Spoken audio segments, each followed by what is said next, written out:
those main traits that an entrepreneur needs to have? Because I truly believe, like, yes, everybody has the ability to follow their passion and pursue their purpose, but not everybody's purpose should be entrepreneurship. And I truly believe that not everybody should be an entrepreneur. What do you think Well, are those main, just five traits that you think made you a successful entrepreneur? you know, that's a great question. That's a really good question. So I'll try to answer it. You know, for me personally, the very first thing is that driving passion. I mean, you know if you have it or not. You have this just unwavering restlessness about you that you have to constantly be involved, constantly be active doing something. That's the start of it right there. You know, if you have that, that's what's going to drive your business, because you need that that relentless go go go. I'm going to find a way. I'm going to figure out how to do it. If they say it can't be done, I'll find a way to do it. You Mm-hmm. got to have that indomitable spirit. I mean, that just there is no failure.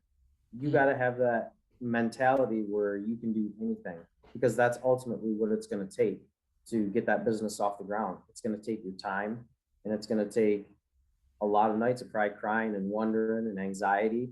So you got to be healthy, first of all, to start a business, because it's going to be stressful. But I think probably the unwavering spirit that you have inside of you is the biggest trait that you can get. And you got to have a thick skin, and you got to be a critical thinker, and you got to be able to accept failure, because you're not learning anything by succeeding. And trust me, when you're starting a business, there's areas you're going to fail. Hopefully, you don't fail as a whole, because business is won in battles. It's an overall war. Mm-hmm. You're not going to win every battle. The main thing is to win overall. So you got to be prepared to not only get in the fight, but to take those failures and those losses. I mean, it takes a special person to go out and say, hey, I'm going to dedicate my all my time, all my energy, everything I have into getting this business off the ground. And I don't recommend you do that until you know exactly what you're doing with the business you're about to embark on, because you have to know it, at least a good general knowledge of it. And then you got to be willing to commit your time.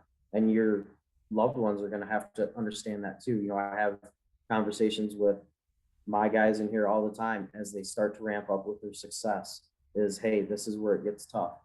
This is where it gets tough, because now your family is the one that's going to pay. Your personal time is now going to suffer. Mm-hmm. That's just the name of the game. If you want to be successful and you want to have that money, the one thing that you need to understand is it's a trade-off, and the trade-off is your time.